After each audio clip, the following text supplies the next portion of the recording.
Bonjour à vous tous qui nous rejoignez sur Immedia, HYM.media, Laurent Fent avec vous pour un nouvel espace thérapeute où j'ai le très grand plaisir aujourd'hui d'accueillir Ivan Skibik. Ivan, bonjour à toi. Bonjour Laurent. Très heureux de t'accueillir dans le cadre de cette émission. Ivan, tu nous viens de Nantes. Oui, tout à fait, venu de Nantes ce matin, avec grand plaisir et merci beaucoup de m'accueillir. Merci à toi déjà d'avoir proposé à passer dans cette émission. Pour ceux et celles d'entre vous qui souhaitent en savoir plus d'office, je vous invite à aller sur le site internet d'Ivan, www.ivanskibik.com, que je vous appelle Ivan, I-V-A-N, simple, Skibik tout attaché, S-K-Y-B-Y-K. Voilà, ça nous vient de... C'est d'origine ukrainienne, Voilà. mais tu mettras quand même le lien, tu l'écriras le site, ce serait quand même plus simple. Sur la page d'Immedia, ouais, ça y sera. Ivan, tu es venu ici pour nous parler de... alors, je sais pas, c'est toujours intéressant de voir comment est-ce que même toi-même tu te perçois. On a le choix entre guérisseur, magnétiseur, bioénergie. Alors, quels seraient les qualificatifs qui te correspondraient? Alors je vais dire plutôt guérisseur, sans aucune prétention ou quoi que ce soit, mais je pense que c'est ce qui me qualifie le plus. Guérisseur, et on peut aussi dire youtubeur, si j'ai envie de faire moderne. Non, mais ma mission, si tu veux, c'est d'aider les gens à s'éveiller, à monter en conscience.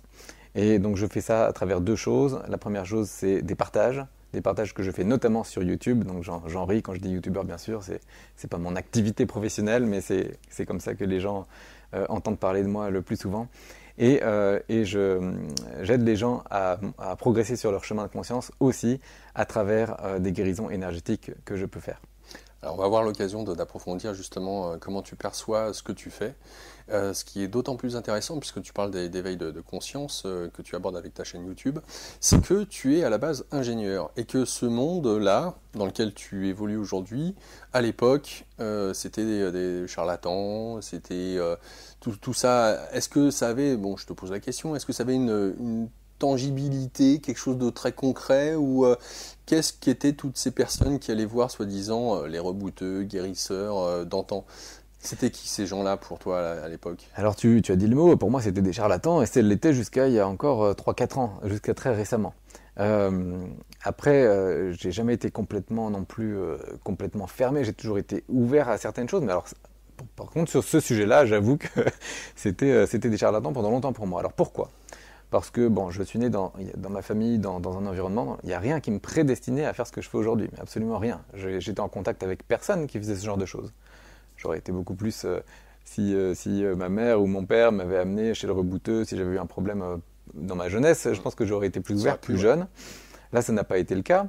Après, j'ai pas non plus pour autant, je ne niais pas ce qu'ils pouvaient faire, mais en tout cas pour moi, c'était pas net, quoi.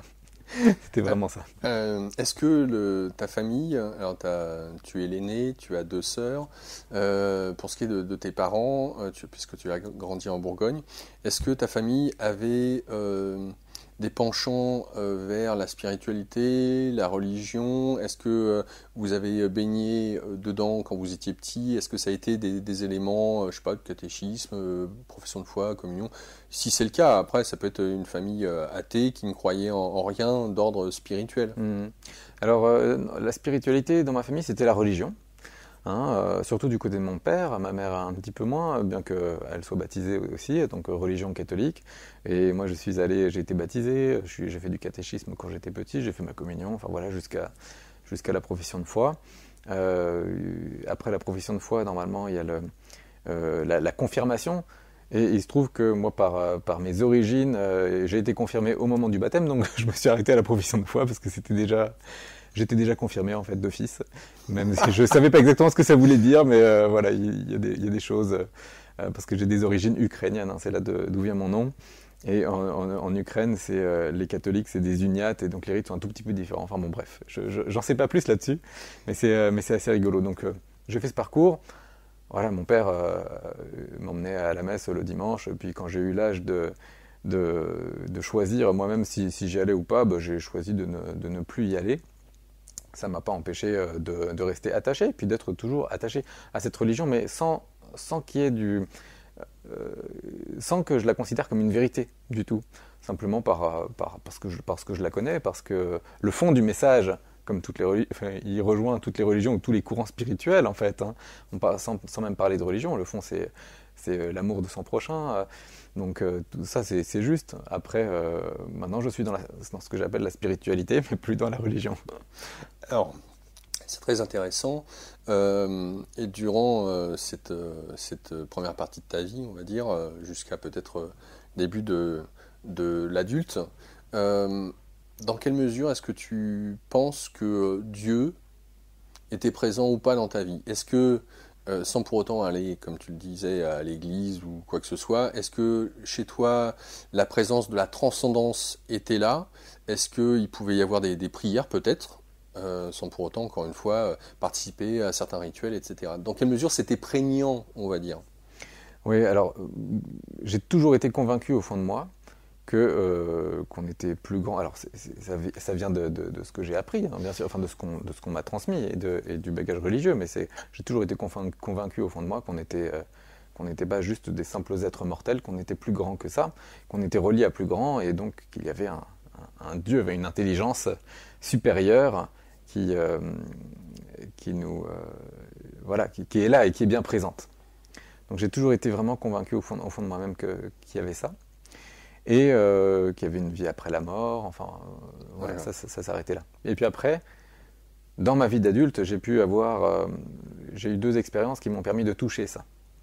Et ça a été, même si j'ai pas compris ces expériences tout de suite, ça a permis à ma transformation de se faire un petit peu plus tard. Mais alors, je ne sais pas à quel moment, jeune adulte ou avant la vingtaine ou après? Après la vingtaine. Après la vingtaine, c'était un peu plus tard. J'ai eu 2 expériences de sortie de corps dont je n'ai jamais parlé à personne quand ça m'est arrivé. C'était quelque chose que je gardais vraiment secrètement au fond de moi. Mais c'est des expériences, si tu veux, c'était des petites graines qui ont été semées. Parce que sur le coup, j'étais incapable de les comprendre.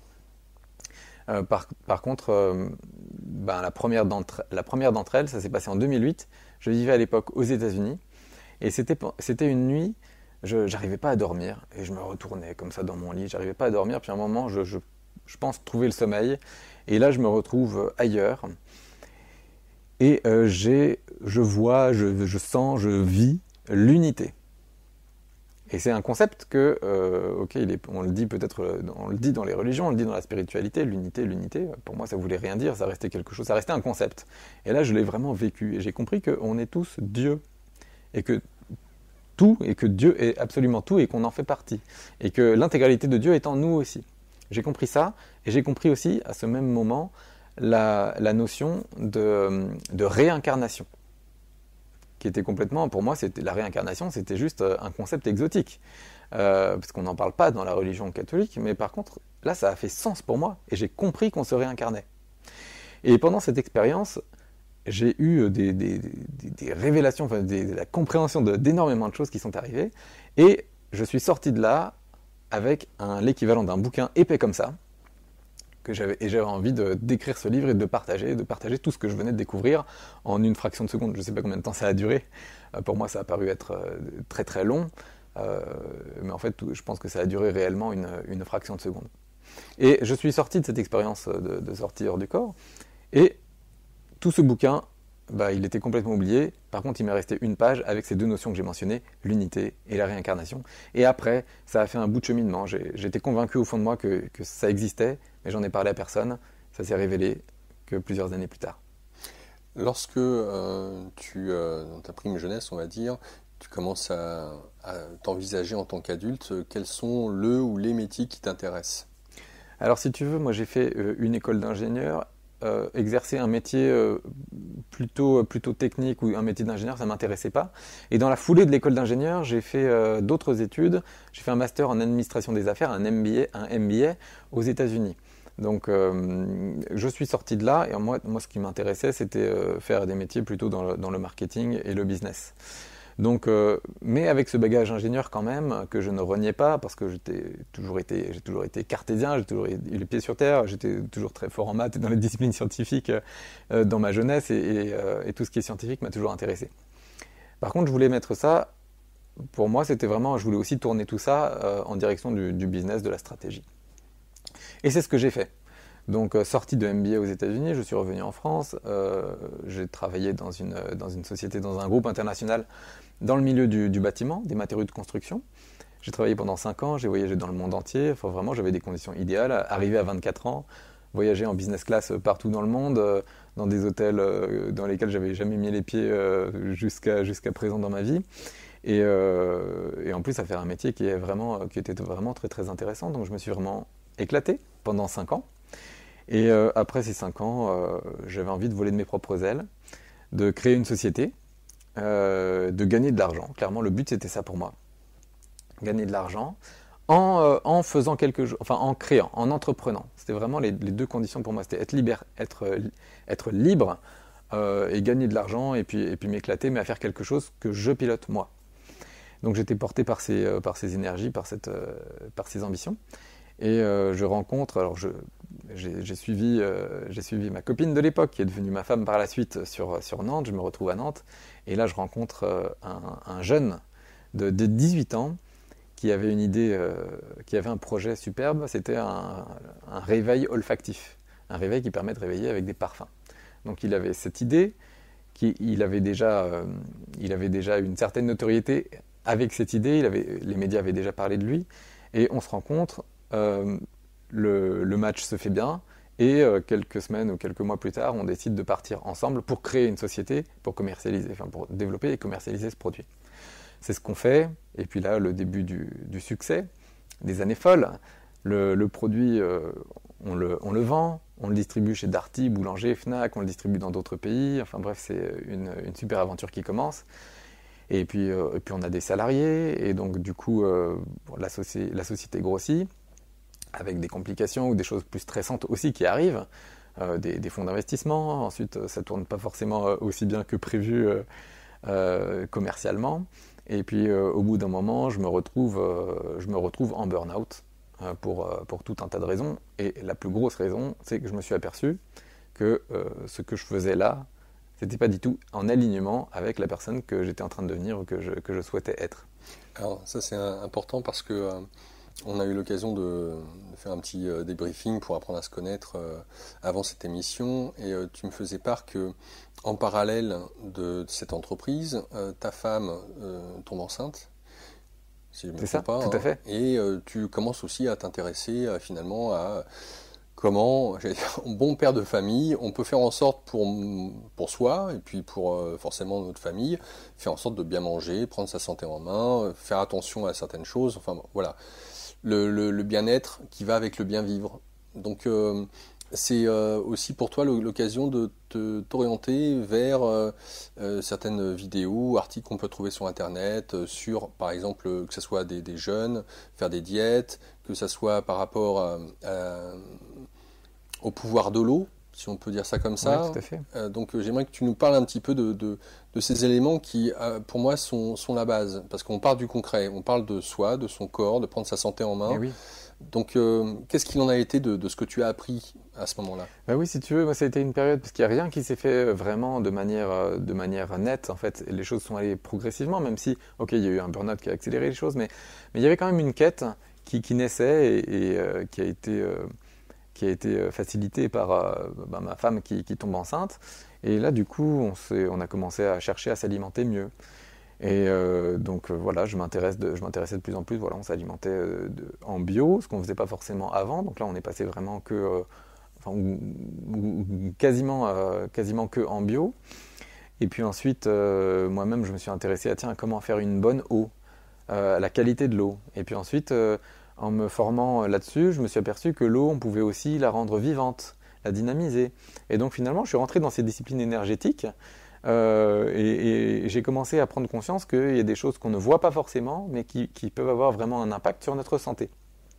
C'était ça que je recherchais au début, c'était comment apporter la meilleure santé à moi-même, à ma femme et puis à mon fils qui était en gestation. Donc voilà, j'ai commencé à regarder des vidéos, à me former sur ces sujets. Notamment je crois que le premier sujet sur lequel je me suis formé, vraiment, c'était sur l'eau. La qualité de l'eau, comment bien filtrer son eau, comment rendre l'eau vivante, l'informer, la dynamiser. Et puis je me suis intéressé aussi aux ondes électromagnétiques, ok, qu'est-ce qu'on peut faire chez soi pour avoir l'habitat le plus sain possible. Donc c'était vraiment des sujets de santé, mais qui ont vite, où il y avait vraiment des forts liens avec l'énergétique. Je me suis intéressé aussi aux ondes de forme. Tiens, le pouvoir d'une onde de forme, qu'est-ce que ça peut faire? Ah bah oui, ça va rayonner des choses, des ondes positives. Même si j'arrivais pas à le mesurer, pas forcément à les sentir, je me suis vraiment sensibilisé à ces choses-là. Et est-ce que, on va dire que l'ingénieur en toi, pour toi, de ce que tu pouvais en lire, que ça soit en rapport avec l'eau, les ondes de forme, les énergies électromagnétiques, etc., est-ce que c'était de l'ordre du concret, si je puis dire? Parce que là, on commence à parler, d'une manière générale, de la Ouais. géobiologie. Et si on parle en même temps des ondes de forme, voilà, on voit à quel point finalement toute forme, quelle qu'elle soit, émet un rayonnement, ne serait-ce que par rapport à sa forme, sans parler de l'énergie qu'elle peut véhiculer à travers son essence Mhm. même. Donc, dans quelle mesure est-ce que pour toi c'était des sujets sérieux, farfelus, parce que sur Internet on trouve de tout. Ouais. Ah oui, oui. Et alors, si tu veux, moi, ça a été fait de manière assez rationnelle et ça m'a rassuré. C'était très bien comme ça. Comme je t'ai dit, j'ai toujours été quelqu'un de cartésien. Et je me suis formé à ces sujets. Au début, voilà, je suis passé dans un salon sur Nantes, un salon bien-être ou un salon bio. Et j'ai été attiré par un prospectus. Ça m'a amené à une première conférence. Et puis là, j'ai vu que c'était un docteur qui parlait des couleurs, l'énergie des ondes de forme. Il parlait d'ondes de forme et de couleurs. Et parallèlement, mon prof de yoga m'avait parlé d'ondes de forme. Du coup, il y a des choses qui se rejoignaient. J'ai regardé ça. Puis après, ça m'a amené très vite vers l'eau, puisque c'était hébergé dans une association qui formait sur le sujet de l'eau. Et la façon dont c'était... donc, tu vois, il y a un docteur qui parle d'ondes de forme, un docteur en médecine à la base, qui a ensuite été radié qui s'est fait radier ou qui s'est sorti lui-même de l'ordre pour faire des disciplines énergétiques, mais quand même, c'était quelqu'un de scientifique qui parle de ces sujets. Ensuite, dans l'association qui héberge ça, la transmission se faisait toujours avec des mesures. Avec des mesures voilà, qu'on mesure avec des appareils, des mesures fiables, rationnelles. Donc si tu veux, ça me donnait un cadre qui me rassurait pour, apprendre, éveiller ma curiosité et puis comprendre des choses. D'accord. Qu'est-ce qu'il en est? Parce que dès le moment où tu commences à te tourner vers tous ces domaines-là, là pour le coup, on regarde ce que tu fais dans cette start-up, le produit en question, et il pourrait y avoir, à travers justement tes propres recherches personnelles pour toi, ta famille et ce que tu fais d'un point de vue professionnel, euh, un décalage. J'ai bien pourrait. Donc, quand tu nous parlais du burn-out, comment est venu le burn-out? Le burn-out, c'est venu à un moment, il y a un soir, je m'effondre à la maison et mon épouse me dit, enfin elle me ramasse à la petite cuillère, elle me dit c'est pas possible, il faut que tu vois quelqu'un.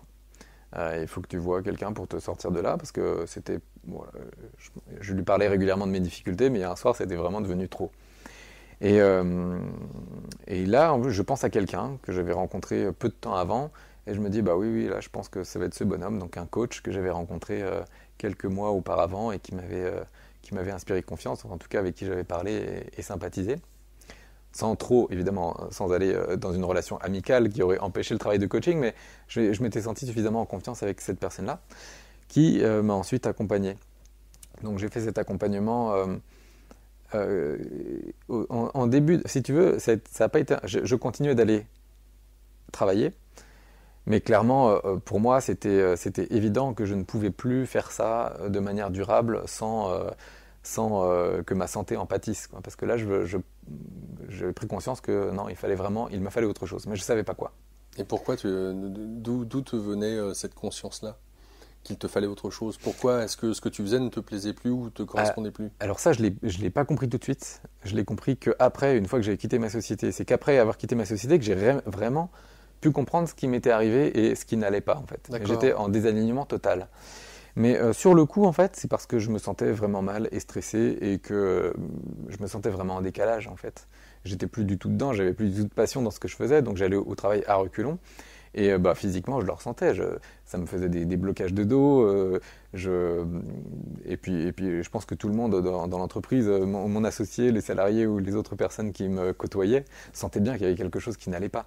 C'est évident. Même si, comme j'étais le patron, on était deux associés. Mais personne n'osait rien dire, mais je sentais qu'il y avait quelque chose qui n'était plus fluide, enfin, que des choses devaient se dire dans mon dos à ce sujet. Donc rapidement, après quand j'ai un peu plus compris ce qui m'arrivait, et surtout quand j'ai eu le courage de dire, enfin de prendre la décision, ok, maintenant je sors. Et là quand j'ai commencé à exprimer ça, à ce moment-là les choses sont déjà allées mieux. Et puis ensuite je suis sorti effectivement.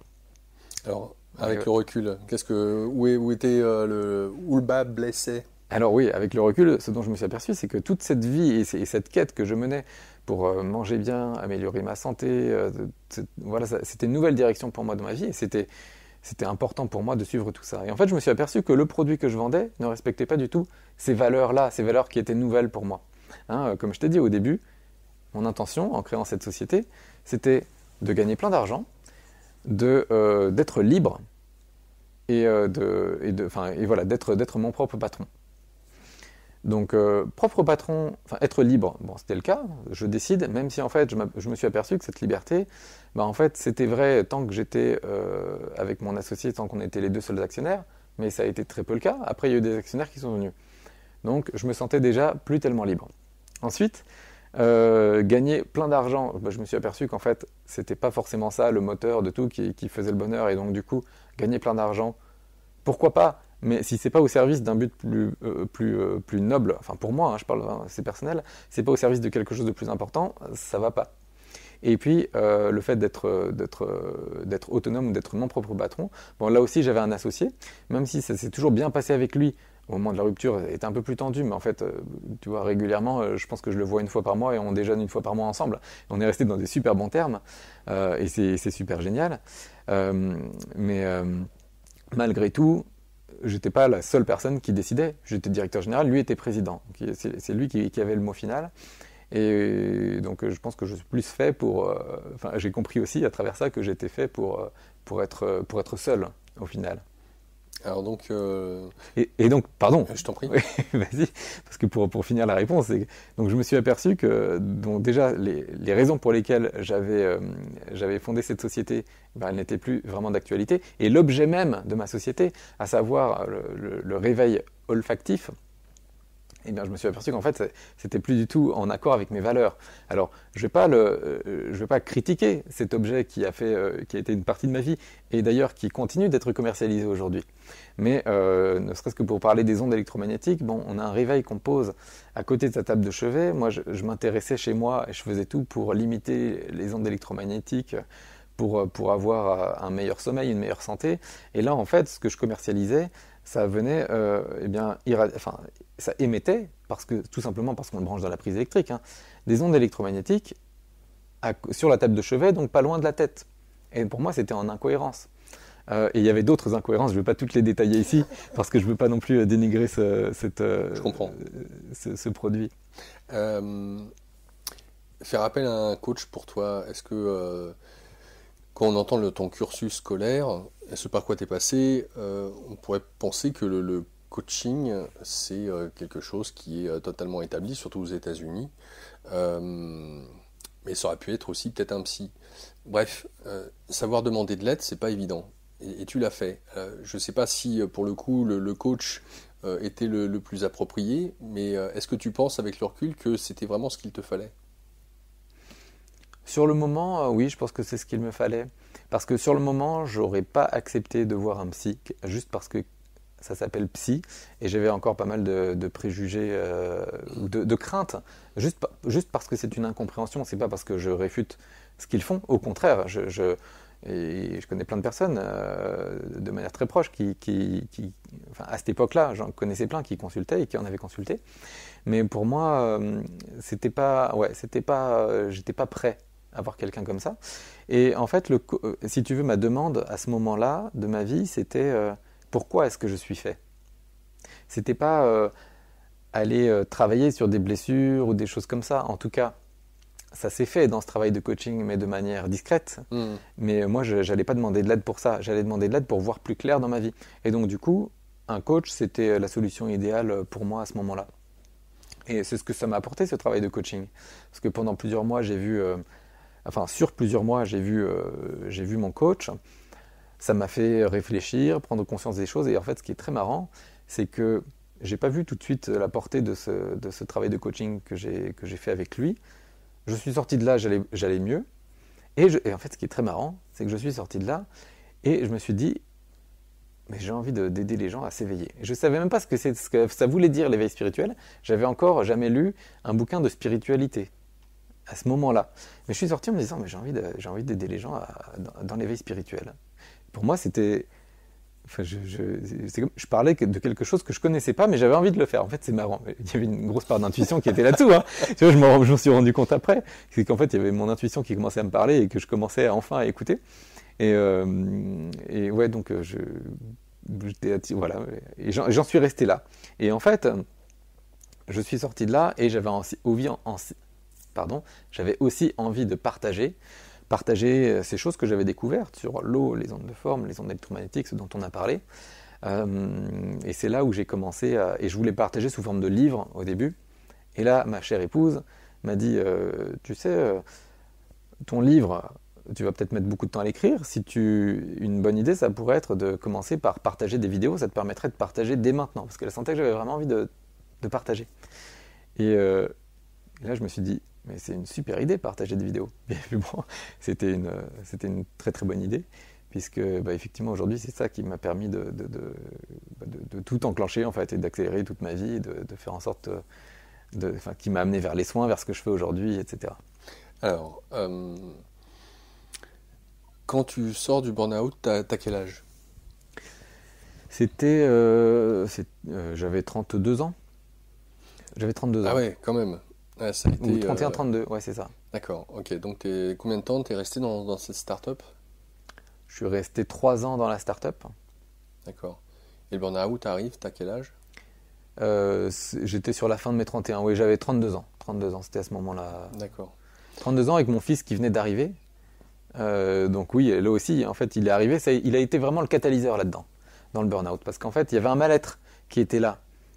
Et qui n'était pas de la veille, en fait. Il est né progressivement, tu vois. Mon changement et mes intérêts, ils ont évolué doucement. Et puis, les choses compliquées dans la boîte, elles sont aussi arrivées doucement. Donc, le mal-être a été grandissant, mais c'était discret. Et tout ça, c'était contenu par une activité, par un équilibre que j'avais, et tout ça se tenait. C'est-à-dire, je faisais de l'activité sportive, je faisais du yoga tous les matins, j'avais mon boulot, ma femme, il n'y avait pas mon enfant au début, donc tout se passait bien. L'arrivée de mon fils, waouh, ça a tout accéléré. Arrivée d'un enfant, tu dors plus. Donc du coup, grosse fatigue, plus le temps de faire de yoga, plus le temps de faire de sport. Donc en fait, tout l'équilibre qui se tenait bien, en fait, tout ça s'écroule. Et en plus, avec la fatigue et voilà, j'avais plus rien pour évacuer. Ouais. Le stress est monté, et donc là, ça a explosé, quoi. Ouais. Ouais, merci aux enfants qui nous font bien bouger sur nos repères, etc., sortir de notre zone de confort. Tu sors de ces séances de coach. La question qui se pose, c'est que faire? Qu'est-ce que tu fais de ta vie alors? En dehors de vouloir partager sur les réseaux sociaux, faire des vidéos, cet éveil, ouais. ce qui est salutaire, hein, puis ça peut être une bonne forme de thérapie, d'exprimer ce par quoi on est passé. Quelque part, le psy, c'est aussi la caméra, hein, pour le coup. Et oui, tout à fait. Mais que faire, à part ça? Pour être youtubeur et en vivre, hein, pourquoi pas, hein. Ben oui, et alors là, gros moment de flottement. Il y a certaines choses que je commençais à faire, partager. J'avais envie de faire ça. Ça suffisait pas. Et puis, pour vivre, zéro. Partager des vidéos sur YouTube, ça prend beaucoup de temps à faire. Le retour, c'est zéro. Mais voilà. J'étais content de faire ça. Ensuite, je sortais du coaching et j'avais envie de faire quelque chose. Enfin voilà, il y a quelque chose qui ressortait aussi que j'ai pas mentionné avant, mais j'avais envie de faire quelque chose de tourner vers les autres, d'aider les autres. Et là, en fait, à ce moment-là, j'ai commencé une formation en sophrologie.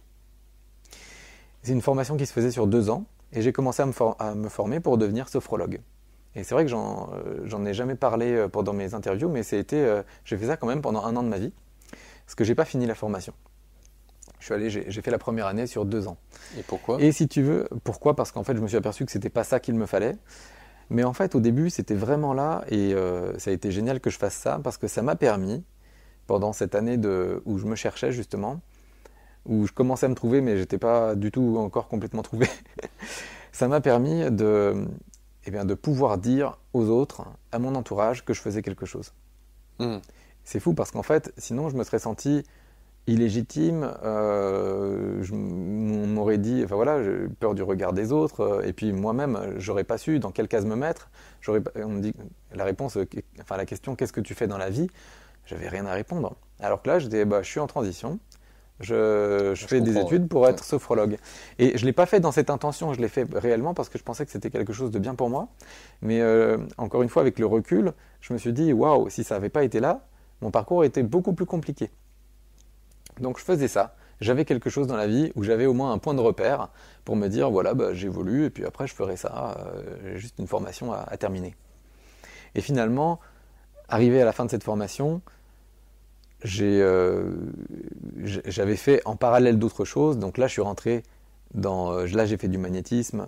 Enfin, je me suis formé dans différentes pratiques énergétiques. Et là, j'ai trouvé quelque chose d'autre qui me correspondait beaucoup mieux, en fait.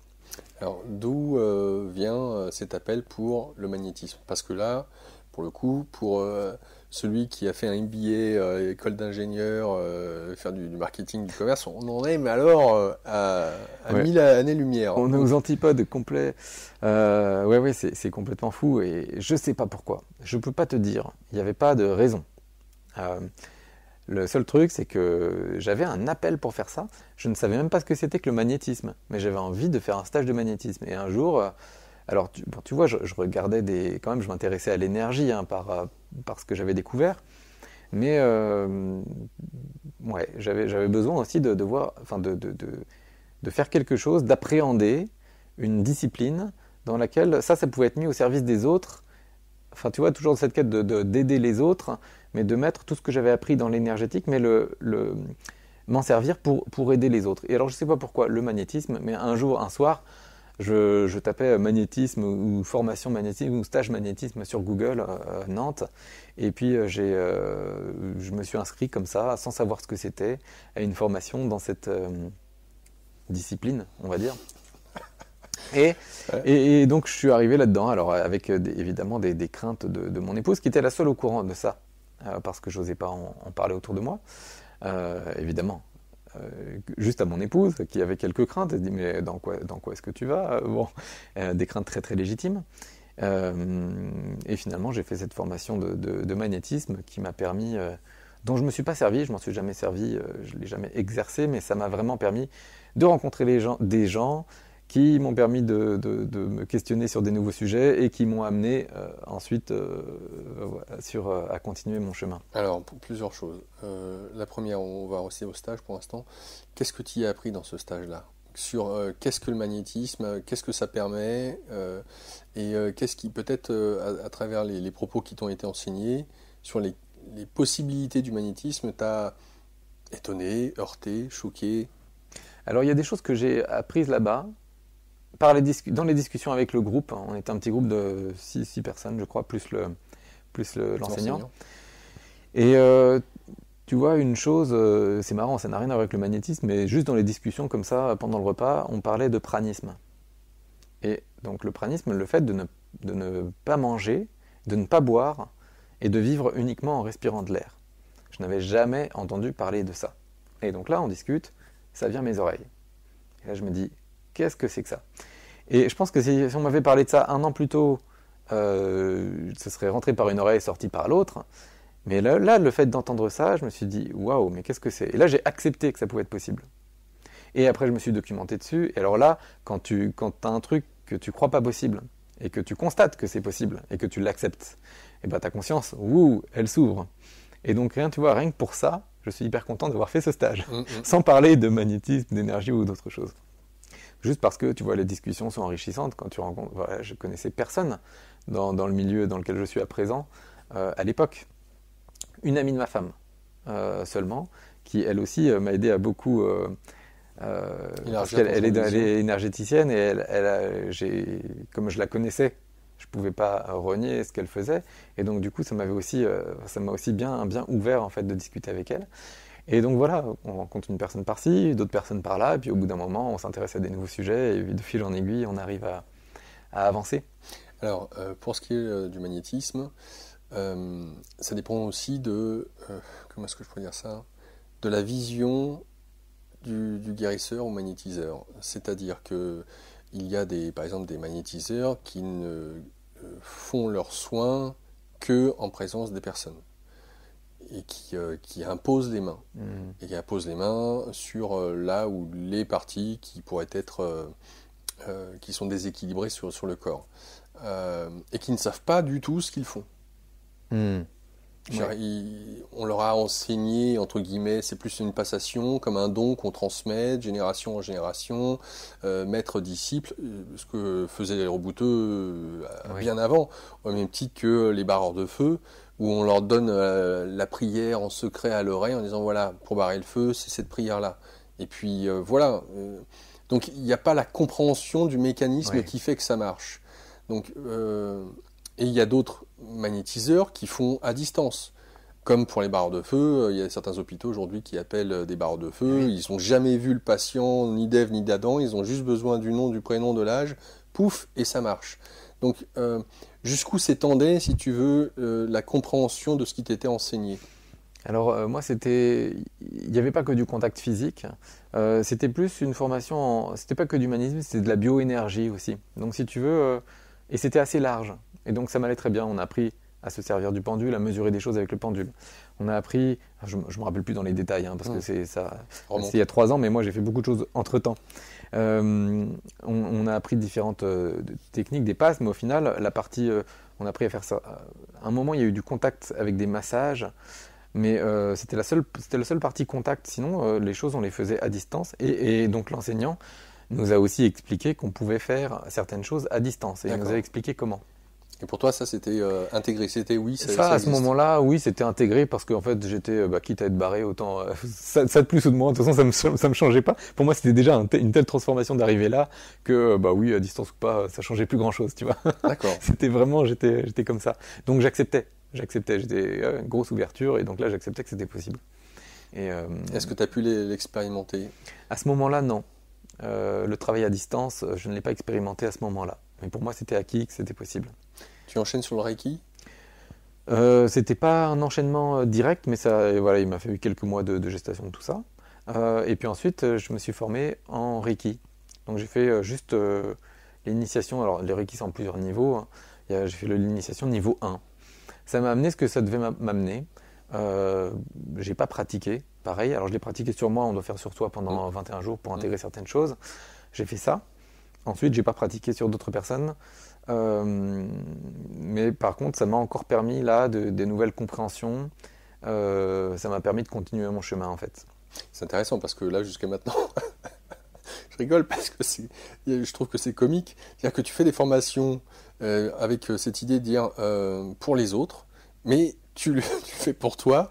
Tu fais un stage de magnétisme, tu fais un stage de Reiki premier degré, tu le fais pour toi, mais pour l'instant, rien pour les autres. Ben oui, et effectivement. Et je pense que, tu vois, la volonté, ça a toujours été de partager, de transmettre, mais là, je me sentais pas prêt. Et je pense que, de toute façon, dans tout thérapeute, le premier truc, la première phase, c'est déjà, tu te soignes toi-même. Et tu as des gros trucs à régler toi, avant de pouvoir faire ça sur d'autres.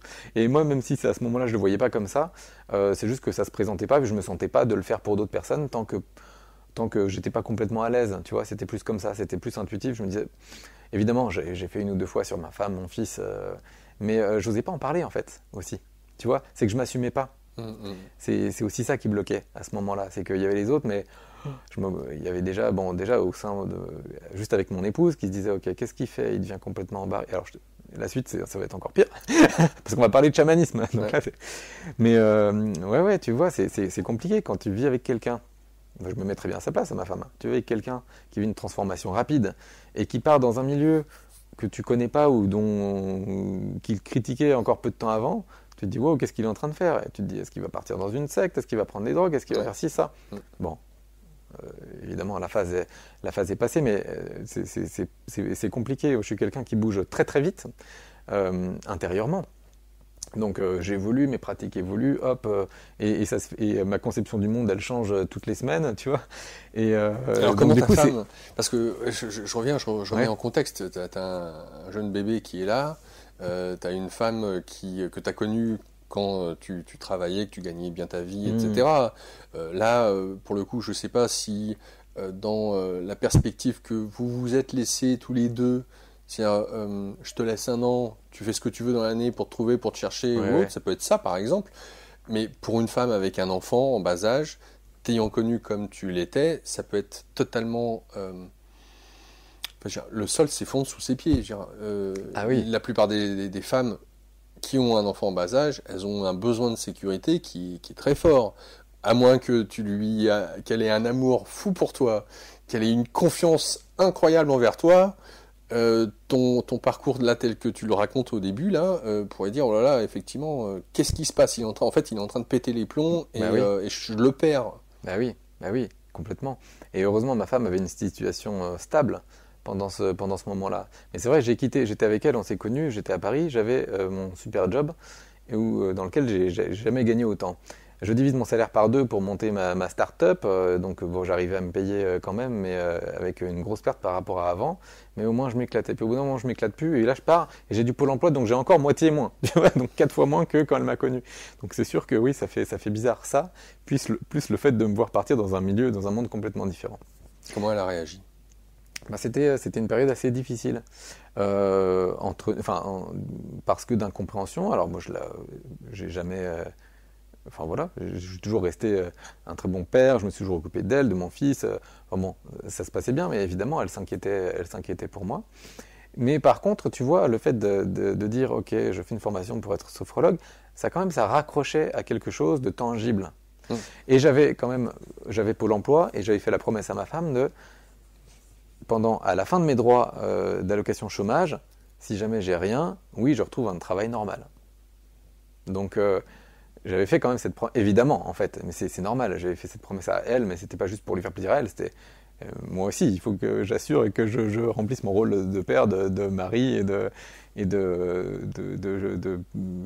du foyer, de responsabilité du foyer, donc c'était complètement normal. Alors je reviens sur, parce que là la sophrologie, bon ça va, c'est reconnu, on peut le pratiquer même en clinique, etc. Ouais. Bon. Le magnétisme, déjà un peu moins conventionnel. Le Reiki, alors là, ok. Et là, on va aborder le chamanisme. Donc, on va dire que tu t'écartes de plus en plus de ce qui est reconnu par la société. Oui, c'est ça. Donc, c'est pour ça que vis-à-vis de ta femme, je me dis, mais... ouais. Où est-ce qu'il va? Qu'est-ce qu'il fait? C'est ça, je parle dans des trucs de plus en plus barrés, d'un point de vue personne normale, personne ordinaire. Et donc, du coup, là, chamanisme. Alors là, encore une fois, je sais même pas pourquoi ce qui m'a amené à taper chamanisme, stage chamanisme Nantes dans Google. Je ne savais même pas ce que c'était. Je n'ai jamais regardé une vidéo de chamanisme, mais c'était plus fort que moi, chamanisme. Il fallait que je cherche quelque chose et que je me forme là-dedans. Encore une fois, c'était de l'intuition qui s'exprimait, mais pour moi, c'était plus fort que moi. Il fallait que je fasse. Et donc, j'identifie quelqu'un qui propose des initiations sur Nantes, et là, je me lance dans un cursus qui dure plusieurs mois. Et à raison d'une fois par mois, on se voyait, enfin un week-end par mois, on se voyait pour le chamanisme. Donc je me rappelle le premier week-end, ça a été assez difficile. Je pars pour un week-end, ma femme est avec un bébé en bas âge, avec beaucoup de craintes par rapport à ce que je vais faire. Évidemment, l'horaire dépasse un petit peu. Au lieu de, je lui ai dit, ça se terminera à 6h, ça termine qu'à 7. Alors là, c'est aussi, qu'est-ce que tu fais? Reviens là. Enfin bon, c'était assez compliqué. Et puis, finalement, j'ai suivi ce cursus et je restais quelqu'un de terre à terre, de normal, enfin bref. Alors, qu'est-ce que tu y as appris? Alors là, j'ai appris. Qu'est-ce que j'ai appris? C'est comment est-ce que j'en suis sorti plutôt? C'est pas mal, ouais. Ben ouais, parce que qu'est-ce que j'ai appris? Je saurais même pas le dire en fait. J'ai pas le même homme à la fin qu'au début. Comment ça m'a transformé vraiment le chamanisme, c'est que ça m'a permis de me connecter. Ça m'a permis de me connecter à des espaces de conscience plus grands que juste mon propre espace à moi, de me connecter à d'autres énergies de capter des informations. Tu peux te connecter à l'énergie, à tout ce que tu veux. Hein. Tu te connectes à l'énergie de ta table et tu peux obtenir des informations sur de quel bois, enfin d'où est-ce qu'elle vient, comment elle a été faite, sentir un petit peu des choses. Alors, on se connecte plutôt dans le chamanisme, on se connecte à l'esprit des arbres ou à des choses de la nature. Et ok, tu obtiens des informations, tu fais des voyages intéressants, mais là où ça m'a vraiment plus marqué et plus transformé, c'est quand on a commencé à faire des soins. Et là, j'étais sur la personne voisine, je faisais quelque chose sur elle, elle faisait quelque chose sur moi. Et là, j'arrivais à capter des choses sur son enfance, sur ce qu'elle a vécu. Et elle pouvait me le confirmer. Donc là, tu vois, c'est juste plus du délire « Oh, bah tiens, j'ai senti ça, j'ai vu ci, j'ai capté ça ». C'est confirmé immédiatement. Et là, tu te dis « Ok, c'est pas possible. Une fois, tu peux avoir un coup de bol. 2 fois, c'est vraiment un gros coup de bol. Mais au bout d'un moment, c'est plus possible que ce soit du hasard ou que ce soit de la chance. Il y a vraiment quelque chose d'autre. » Ça m'a amené ça en fait, le chamanisme. Ça m'a amené à la fois la possibilité de me connecter, le fait de voir que c'était possible, que j'y arrivais, parce que je le concevais pour d'autres personnes, mais pour moi c'était différent. Et donc du coup, ça a été vraiment transformateur. Ça a été vraiment un tournant dans ma vie, le chamanisme. Donc sorti de là, waouh, grandi, enrichi de ces expériences, j'ai appris aussi des protocoles de soins chamaniques que je sais faire. Et à ce stade-là, ah oui, un truc très intéressant qui se passe à la fin du stage, enfin de l'initiation au chamanisme, c'est on fait un voyage, donc on part en voyage chamanique, et en vue d'obtenir des réponses à la question « Quel est votre principal obstacle à votre évolution spirituelle ?» Je sors de là, la réponse est « Il faut que tu en parles ». Bah oui, il n'y avait que ma femme qui était au courant, j'en parlais à absolument personne. Et dans le « Il faut que tu en parles », c'était spécialement pour mes parents. J'avais compris que c'était le point d'entrée, le plus dur pour moi, c'était en parler à mes parents.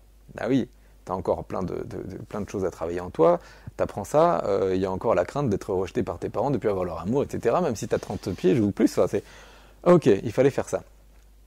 Et donc finalement, c'était une grosse appréhension pendant des semaines, jusqu'à ce que j'aille en Bourgogne, que je les vois, et finalement je leur parle de tout ça. Et là, je me disais, ok, soit je me fais rejeter, je ne sais pas ce qui va se passer. Et là, finalement, on passe une soirée merveilleuse. On est juste sur la terrasse jusqu'à plus de minuit en train de papoter de tous mes trucs. Parce que moi, je faisais un monologue pendant 3 heures, en fait. Et mes parents qui étaient là, et puis qui me posaient plein de questions. Donc, du coup, je voyais qu'ils étaient ouverts, qu'ils acceptaient. Et moi, ça me libérait. Waouh! Et une fois que j'ai pu assumer ça avec mes parents, j'ai pu l'assumer avec mes amis et avec tous mes autres cercles, parce que j'avais fait le plus dur. Est-ce que tu avais dit à tes parents que tu souhaitais en vivre? Je me leur avais dit quoi à ce moment-là, en dehors de toutes ces expériences que tu avais eu l'occasion de faire? Non, j'étais encore... Ils te posaient des questions sur qu'est-ce que tu vas faire plus tard Ouais, alors je t'avoue que je me rappelle plus de ça. Je me rappelle plus de ça. Parce que si je te pose la question, ouais. C'est qu'encore une fois, on peut avoir une profession, et en aparté de cette profession, s'amuser, si je puis dire, à évoluer spirituellement, faire des suivis avec des psys, des thérapeutes, aller faire des stages de chamanisme ou que sais-je, en plus de nos à côté, si tu veux. Donc l'un n'empêche pas l'autre d'avoir une vie, on va dire, j'allais dire classique, c'est pas péjoratif de dire ça, tu vois. Mais de là à vouloir en faire son style de vie ou de pouvoir enseigner soi-même ou de donner des soins soi-même, c'est encore autre chose. Donc tu te rappelles pas par rapport à tes parents? Non, je me rappelle pas, mais je me rappelle que j'avais encore une sécurité une sécurité matérielle pendant encore 1 an à ce moment-là. Donc il n'y avait pas cette pression, ni pour moi, et je me rappelle pas, je pense pas que mes parents ou en tout cas que mon entourage me renvoyait cette pression à ce moment-là. Super. Parce que j'avais encore 1 an d'allocation, et donc pour moi c'était le temps d'initier le changement. Par rapport aux acidiques, ils te demandaient tes recherches d'emploi, qu'est-ce qu'ils te demandaient? Tu avais à justifier quoi que ce soit? Alors évidemment, non, ils m'ont pas spécialement demandé, mais moi-même, en parallèle, il y avait réellement aussi un questionnement sur d'autres choses que je pouvais faire. Et à l'époque, tu vois, je considérais même faire des choses à temps partiel pour à la fois me consacrer à des activités, à des vidéos, à ces choses, et à la fois pouvoir ramener de l'argent. Mais je savais que ça, c'était ramener de l'argent de manière en attendant que la transition se fasse. Donc, mais ça c'est venu quelques mois. Alors, j'avais ces projets, puis finalement, j'ai rien fait de ça. Enfin, je me suis pas engagé dans un job à temps partiel ou autre chose. Je voulais pas, en fait, hein. Mais j'étais quand même prêt à le faire Si le à besoin un s'en était moment. fait sentir. Si le besoin s'en faisait sentir. Alors, je vais te poser une question importante, Ouais. Ivan. Euh, D'où est venue cette envie de vouloir, entre guillemets, partager, aider ou enseigner? D'où ça vient? Et si je te pose cette question-là, c'est-à-dire que dans toute ta- le début de ta vie de jeune homme, de par tes études, de par le travail que tu as eu l'occasion de faire durant toute ta vingtaine, il y a rien qui rentre dans ce cadre-là. Bon, c'est toujours être intéressant, avoir une start-up. Ce que tu fais le fais aussi pour les autres. Partager un produit quel qu'il soit, c'est Oui, du oui, partage, tu vois. tout à fait. Euh, mais venir en aide ou donner des soins aux autres, c'est quelque chose qui sort de ce que tu nous disais, en tout cas jusqu'à maintenant, comme référence. D'où te vient cette envie D'où te vient cette envie? Je sais pas comment on l'exprime autrement. Ah ouais, et c'est dur à expliquer parce que, tu vois, c'est comme quand je t'ai dit, je cherchais chamanisme Nantes sur Google, je sais pas d'où ça venait. Enfin, ça venait du fond de moi, c'était une intuition qui s'exprimait vraiment forte, quoi. C'était un appel de l'âme qui disait, ok, fais ça, fais ça. Euh, et là, c'est pareil pour les autres, quelque chose de tourné vers les autres pour les aider à évoluer spirituellement. Et je sais pas. Et alors, ce qui est marrant, c'est que c'est sorti à la fin de ma séance de mon programme de coaching, alors même que j'avais jamais lu un livre de spiritualité. Et je me disais, mais je sais pas pourquoi, je sais pas d'où ça sort. C'est bon, ok, il y a ça, mais je sais Ouais, pas trop quoi en faire. parce que ce qui est intéressant par rapport à ton cursus, c'est que pour aider les gens à s'éveiller, en l'occurrence, alors que tu fais, toi, pour sortir d'un burn-out, un suivi de coaching, je veux dire, le coaching aurait paru être le plus adapté. Tu vois, parce que c'est reconnu qu'on peut aider Oui, aussi bien les personnes d'une manière individuelle dans oui, leur oui, vie tout à fait. que des PDG d'entreprise, etc. Tu vois, ça aurait été limite du bon sens. Ouais, Quand on suit ton process. Or là, ça n'a strictement rien à voir. Et ce qui m'épate dans cette histoire, c'est que tu t'en vas dans un truc où quelque part tu n'y connais rien, tu sais pas, et il y a quelques années de ça auparavant, pour toi c'était tout ça, ça n'existait pas, ouais, c'était du charlatanisme, et tu te poses pas, enfin pour moi c'est comme si tu te posais pas de questions. C'est quand même hallucinant. ouais. Alors, Enfin, tu t'en poses dans le cadre des stages que tu fais, et je trouve ça génial. Mais c'est comme si il y avait j'allais dire une renaissance, ou c'est comme si on avait fait une sorte de reset dans ton esprit sur l'homme que tu avais pu être, ouais, ou par rapport aux valeurs avec lesquelles tu avais grandi. Enfin, je sais pas. Euh, on voit que tu es élevé, tu es intelligent, et quand je dis élevé, tu es bien éduqué, intelligent, tu as fait des études supérieures.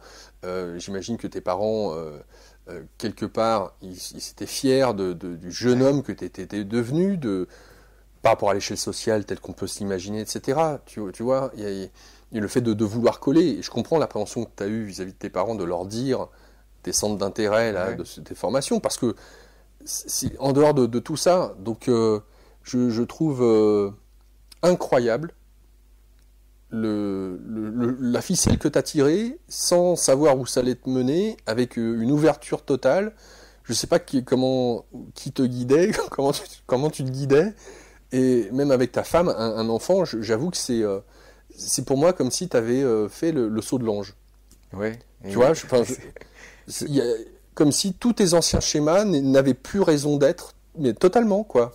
Enfin, c'est quand même fou. La plupart des gens cherchent à descendre au fond du puits, mais avec des repères. Tu sais, on prend la ouais, corde, on y va gentiment.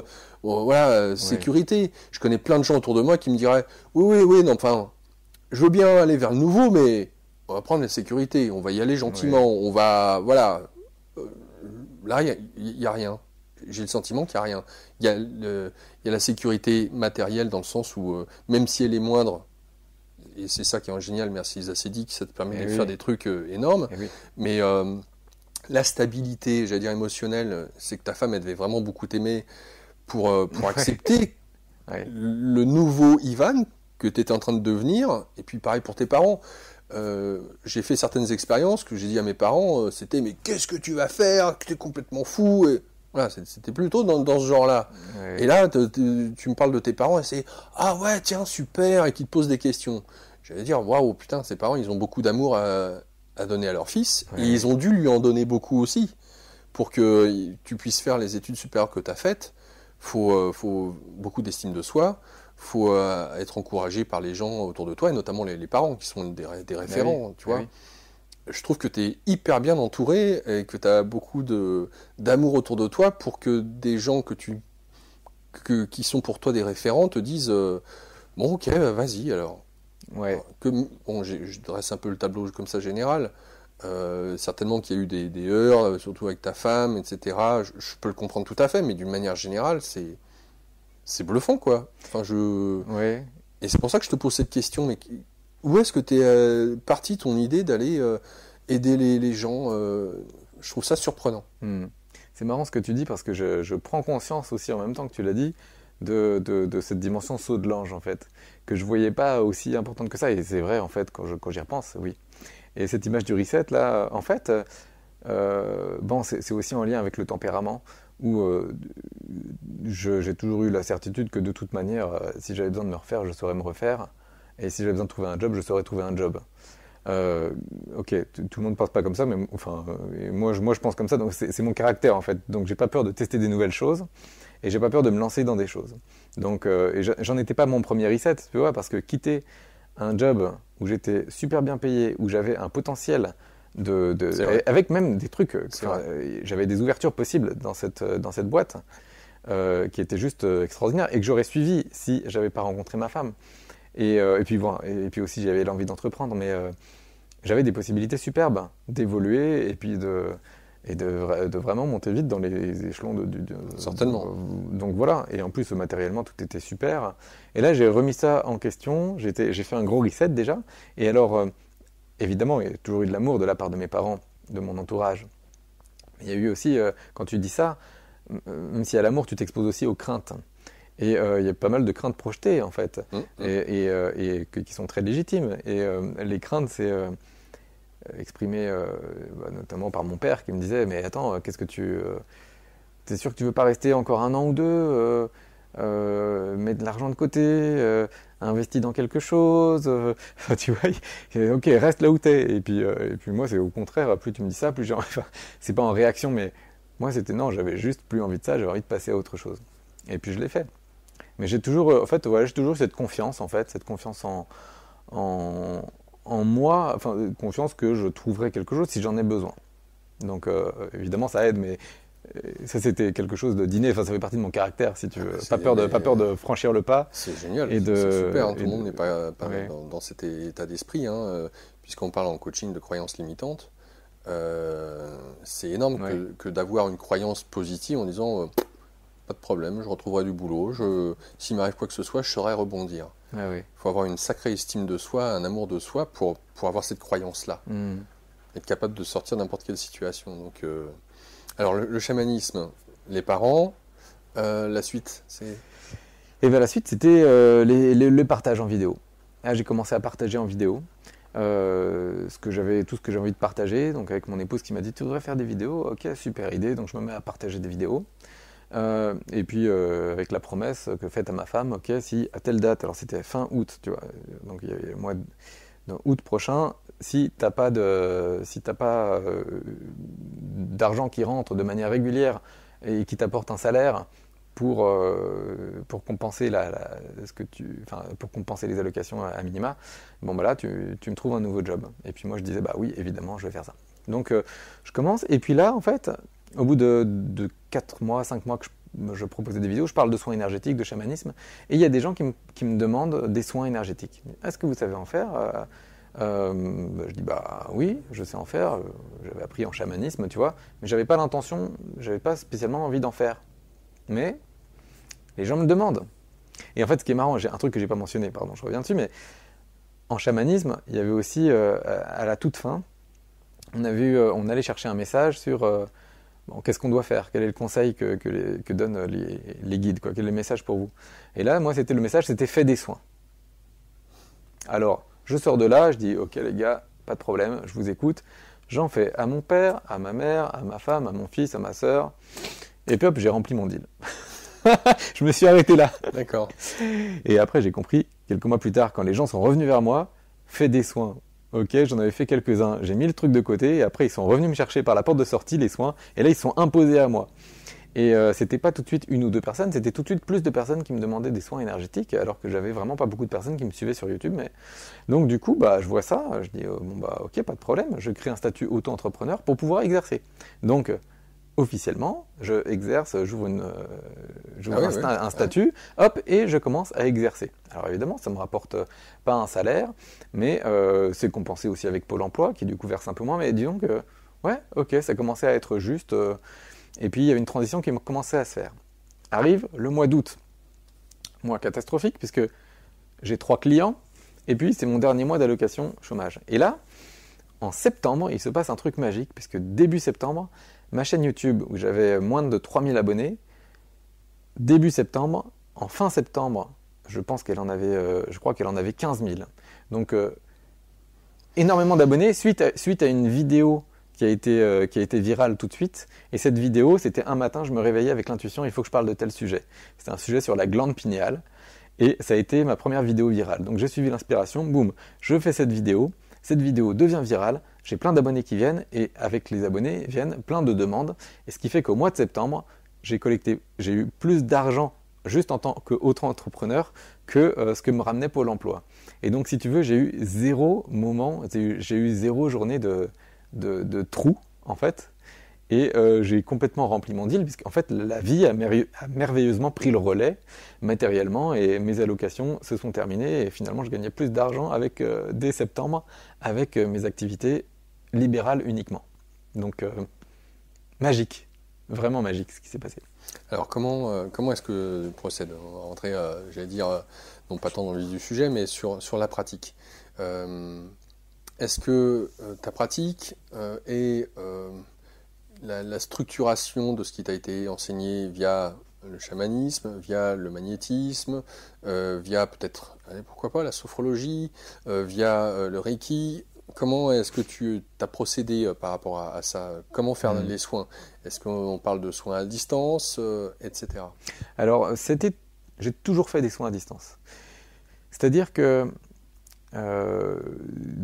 par la force des choses, si tu veux. J'ai une chaîne YouTube, les gens qui me demandent des soins, ils n'habitent pas à Carquefou, ils habitent à tous les endroits de la France ou du monde. Je donne des soins à des gens qui sont à Tahiti ou à n'importe où dans le monde. Donc ça a toujours été à distance, ça ne m'a pas perturbé, au contraire même ça m'arrangeait, c'était plus simple pour moi. Je suis chez moi, j'ai pas de quoi recevoir chez moi, sinon ça nécessiterait d'avoir des locaux pour ça, etc. Et puis quelque part aussi, rencontrer des gens physiquement pour faire des soins, j'avais aussi une appréhension par rapport à ça, où j'étais un peu moins à l'aise au début. Et c'est vrai que dans les parcours normaux de thérapeute énergétique, c'est plus rassurant de commencer à distance, et puis après quand les gens prennent la confiance, éventuellement ils passent en physique. Ça se passe comme ça pour beaucoup, pas pour tout le monde. Donc pour moi c'était très normal, et alors ma pratique, comment est-ce qu'elle était ? Au début, je faisais des soins chamaniques. Parce que je t'ai dit, le chamanisme, c'est ce qui me parlait le plus, c'est ce qui m'a aidé à me connecter. Donc au début, je faisais des soins chamaniques. Alors il y a des soins classiques chamaniques qu'on appelle des soins d'extraction, où tu vas extraire des énergies usées. Des soins de recouvrement d'âme, où là tu vas réintégrer l'intégralité de l'âme dans le corps de la personne. Voilà, tu as 3-4 soins comme ça, du passage d'âme. Donc tout ça, tu peux le faire avec des protocoles chamaniques, et c'est ça que je faisais au début. Et puis ensuite, tu vois, plus j'exerçais, j'en ai pas fait des centaines comme ça, mais tu vois, quelques dizaines, et plus j'avançais, plus j'avais l'intuition de, ok, fais pas comme ça, fais plutôt comme ça. Et puis ensuite, le pas comme ça, fais plutôt comme ça m'a amené à quelque chose qui n'est plus du tout du chamanisme, mais qui est vraiment une pratique 100% maison. Donc voilà, la pratique a évolué. Et j'ai eu plusieurs fois des choses qui me sont tombées du ciel, littéralement, avec, là j'ai un soin qui me vient, je fais ça de telle manière, et je sais que ça aura une action, Mais voilà, le chamanisme a permis la connexion. Pour moi, le chamanisme, c'est un outil. Tu vois, il y a des gens qui le considèrent comme une fin. Pour moi, c'est juste un outil qui te permet de te connecter. Il y en a plein d'autres. Tu n'as pas besoin de cet outil pour te connecter. Et une fois que tu es connecté, toi, tu as ta vérité. Et ta vérité, c'est difficile de la transmettre, parce que ta vérité, elle t'est propre. Ce que tu peux transmettre, c'est des choses qui vont aider les gens à se connecter à leur tour. Et puis ensuite, eux, ils vont prendre ce qu'ils ont à prendre pour eux, et ils vont trouver leur vérité et leur façon de faire. Tu vois ? Tout à fait. Alors, par rapport au magnétisme, en quoi consiste pour toi un soin? Et si je dis ça, c'est parce que le magnétisme, on peut aussi le faire à distance. Le chamanisme, j'entends cette connexion sur le fait de te connecter à ta propre vérité, donc sur la manière dont tu vas faire un soin unique en fonction de la personne que tu as en face de toi. Mais si tu devais faire des points communs entre ces différentes approches par lesquelles tu es passé, qu'est-ce que tu pourrais nous dire? En fait, j'ai beaucoup, tu vois, à la fois je me base beaucoup, alors maintenant tout ce que je fais c'est complètement intuitif, mais évidemment je vois des points communs dans toutes ces approches, et moi je vais toujours, et plus j'évolue, plus je vais vers la simplicité. Et donc en fait, j'apprends des protocoles, et j'ai compris, en fait, j'ai réalisé que les enseignants qui transmettaient certaines choses, transmettaient leur savoir, leur protocole, transmettaient plein de bonnes choses, et transmettaient aussi leurs croyances limitantes, on a parlé des croyances limitantes, et d'autres biais qu'elles pouvaient avoir. Et ça, j'ai toujours eu cette lucidité aussi par rapport à ça. C'est-à-dire qu'il y a des personnes qui vont respecter religieusement les instructions qu'on te donne, avec un protocole.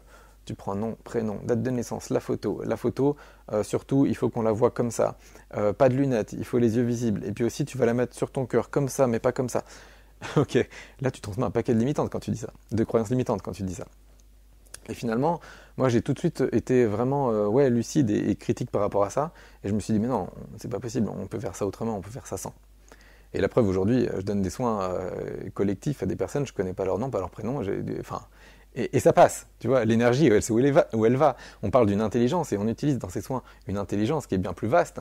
Donc ta photo comme ça, t'as pas besoin de photo, enfin t'as pas besoin de choses comme ça. Et donc du coup, si tu veux, ça m'a inspiré. Toutes ces choses, ça m'a inspiré. Et puis il y a surtout l'intuition qui était là pour me dire, à partir de ça, non, fais plutôt comme ci, fais plutôt comme ça. Donc ça a été la source, on va dire que ça a été un petit peu la base, ça m'a donné des repères qui sont nécessaires au début. Parce que moi, tu vois, je ne pourrais pas transmettre comment je fais. À quelqu'un, il faudrait donner des bases solides. Et pour ça, il n'y a rien de mieux qu'un protocole. Mais très vite, il faut aussi expliquer que le protocole, c'est pas du tout la vie, c'est juste le but du protocole, c'est de pouvoir transmettre quelque chose, mais après, il faut vite s'en affranchir. Donc voilà, c'était la base, et par l'intuition et avec l'expérience, toutes ces choses se sont transformées et beaucoup simplifiées. Vraiment beaucoup simplifiées. C'est-à-dire qu'aujourd'hui, il n'y a pas de protocole pour moi. Je ferme les yeux, je me connecte à la personne ou aux personnes qui souhaitent recevoir un soin, donc, et je sais ce qu'il faut faire. Quand tu fais les soins collectifs, c'est ça? Oui, c'est ça. Tu te connectes au groupe. Oui, c'est ça. Oui, en fait, chaque semaine, je donne des soins collectifs. Ça aussi, c'est quelque chose de grandiose. Gratuit. Le fait, oui, gratuit. Alors, le fait de faire des soins collectifs, ça aussi, c'était quelque chose d'inspiré. En fait, tu vois, plus j'avance, plus je sais écouter mon intuition. Et plus je suis mon intuition, plus je suis en joie et plus je suis dans ce qui est vrai pour moi. Donc, en fait, il y a un alignement qui est juste parfait aujourd'hui pour moi. Début d'année 2020, je fais toujours des soins individuels. Et là, j'ai un appel, vraiment un appel fort à faire du collectif et à faire des soins collectifs. Donc j'ai déjà une communauté qui est assez grande. Je ne sais pas, début d'année 2020, j'avais peut-être 40 000 personnes qui me suivaient sur YouTube. Donc je contacte ma communauté, je dis que j'organise un soin collectif, je fais payer ce soin collectif. Donc il y a pas mal de personnes qui participent. Financièrement, très intéressant, tu vois, parce qu'en 3 quarts d'heure de soins, tu ne peux jamais gagner ce que j'ai gagné avec un soin individuel. Et puis, j'avais peur au début, j'avais des appréhensions, je me dis mince, j'ai plusieurs dizaines de personnes là, est-ce que ça va passer? Je me mettais la pression, et finalement, des témoignages juste incroyables de gens qui me disent « Waouh, trop bien, j'ai ressenti ci, j'ai ressenti ça, ça m'a fait vachement de bien. » Et là, je me dis « Waouh, cool. » Le mois suivant, rebelote. Donc, je refais une session. De nouveau, j'ai à peu près le même nombre de personnes qui participent. Je touche des gens. Et puis après, hop, ma petite voix qui me dit « Ok, maintenant, les soins collectifs, tu les fais gratuits. » Pas de problème. Alors, moi, ça vient de là-haut, j'écoute, je pose pas de questions, je sais que ça suivra. Et là, je passe de quelques dizaines de personnes à 4000 personnes. 4000 personnes. Non, il y a eu un petit truc, il y a eu une phase de 500 personnes, je faisais des soins, mais vraiment pour aider les gens par rapport au Covid, pendant une période intermédiaire. Mais ça m'a permis, si tu veux, ça m'a permis de me donner confiance, et si tu m'avais dit 4000 personnes dès le début, jamais j'aurais pu faire ça, parce que moi-même, il m'en restait quand même, et il m'en reste toujours, des croyances limitantes par rapport à ça. Et le fait de faire payant, c'était hyper bien parce que ça m'a permis de me donner confiance et de savoir que je pouvais toucher plusieurs personnes. Je passe de, on va dire, 50 à 500 et puis après à 5000, grosso modo. Tu vois, à chaque fois, on change d'échelle. Et là, je m'aperçois que les retours, c'est toujours les mêmes et qu'en plus, moi, je reçois encore plus. C'est comme si j'étais traversé par un canal de plus en plus large et moi, j'en bénéficie autant. Et je vois que les personnes reçoivent énormément en fait. Et donc là c'est vraiment super. Et donc si tu veux, c'est depuis le début avril que je donne de tels soins.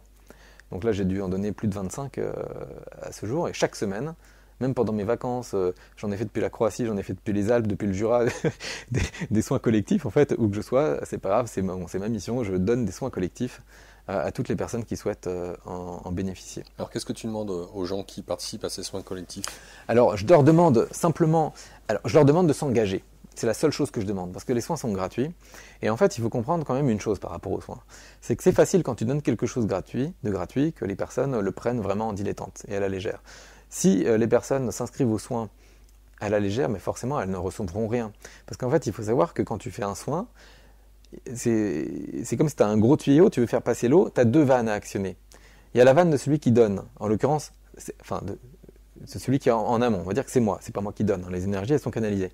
Et moi je suis une première vanne, mon job à moi et ma seule responsabilité, c'est d'ouvrir cette vanne à fond, pour qu'il y ait un maximum d'énergie qui passe. Donc ça, c'est mon job, ça me regarde. Donc moi je m'assure d'être au top de mon énergie, pour qu'il y ait un maximum d'énergie qui passe et qui traverse les gens, pour qu'il y ait aucun obstacle. Chacune des personnes qui reçoit, de son côté, elle doit aussi ouvrir sa propre vanne. Sa propre vanne, ça veut dire s'engager, elle, dans le soin. S'engager dans le soin, ça veut dire s'accorder du temps pour le recevoir en conscience. Et faire ça comme si tu reçois un cadeau, comme si tu payais une consultation, tu t'engages, tu te déplaces, tu payes, tu donnes de toi en fait, tu acceptes. Quand tu donnes un truc gratos, tu peux dire « Ah, j'oublie, ah oui, il y a mon soin », et dans ce cas, forcément, ça passe pas.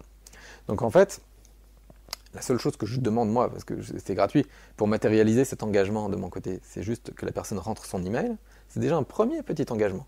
Et après, j'envoie de toute manière quand les personnes s'inscrivent toutes mes recommandations pour qu'elles reçoivent le soin au mieux, mais je leur dis, de votre côté, tel jour à telle heure, vous méditez quand je donne le soin. Le soin dure à peu près tant de temps, vous pouvez faire ci, ça, vous mettre dans telles conditions, vous donnez du temps, vous prenez le temps, et vous vous reliez intérieurement aux énergies du soin et vous les recevez. Et vous êtes à l'écoute de vos ressentis. Et c'est ça que je demande en fait. Combien de temps ça dure ? Ça dure 3/4 d'heure grosso modo. Généralement c'est ça. Je dis toujours 3/4 d'heure. Il y a une fois où ça a été 10 minutes.